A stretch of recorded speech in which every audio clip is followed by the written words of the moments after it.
ঐতিহ্য, ভারতবর্ষ ঐতিহ্য আছে। শুধু রাজনীতির জন্য বলে এখানে সভাটা করুন, সিপিএম বলে বলছি এদিকে সভা করুন, আপনারা যাও এটার বিষয়টা করেন। এইটা থেকে আমি মনে করি আর কি সমাজ পরিচালনার ক্ষেত্রে আপনাদের বক্তব্য, আপনাদের কথা মানুষ অন্য আপনার বিশ্বাস, এটাই স্বাভাবিক। আর ভূমিকা, কারণ এখানে অনেকে আছেন আমার থেকে অনেক বেশি অভিজ্ঞতা, ইতিহাস বা সম্পর্কে জানা।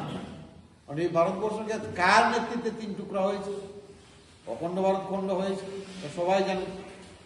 রাজনৈতিক লাভালাভির কারণে বাংলাদেশ, পূর্ব পাকিস্তান, ভারত,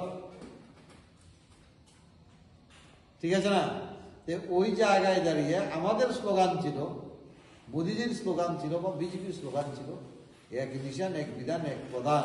স্বাধীনতার পরেও কিন্তু এই স্বপ্ন বাস্তব হচ্ছিল না। আজকের দিনে দাঁড়িয়ে এই স্বপ্ন বাস্তব হচ্ছে। ঠিক আছে, এটা আমার বক্তব্য নয়, কংগ্রেসেরও বক্তব্য ছিল।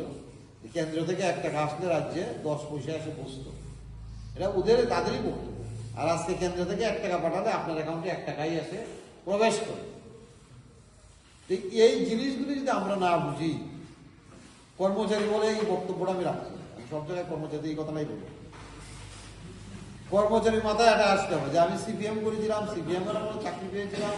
আমরা কেউই মায়ের মানে জন্ম আগে থেকে পার্টি করব কি সেটা সিদ্ধান্ত করে আসে।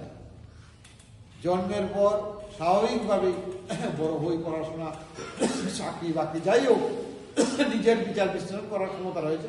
ওই বিশ্লেষণ করে আমার রাজনৈতিক দল সিদ্ধান্ত নিতে হবে কোন দল করলে আমার দেশের জন্য ভালো, আমার পরিবারের জন্য ভালো, সমাজের জন্য ভালো, পরবর্তী প্রজন্মের জন্য ভালো। এমন তো না যে কেউ অনেক পড়াশোনা করেছে, সিপিএম বিয়ে বাসা চাকরি দিয়ে এমন তো দিতে আসছে না। তুইলে বুঝতাম এটা দলে দিছে, পড়াশোনার কারণে কি হয়েছে, বিয়ে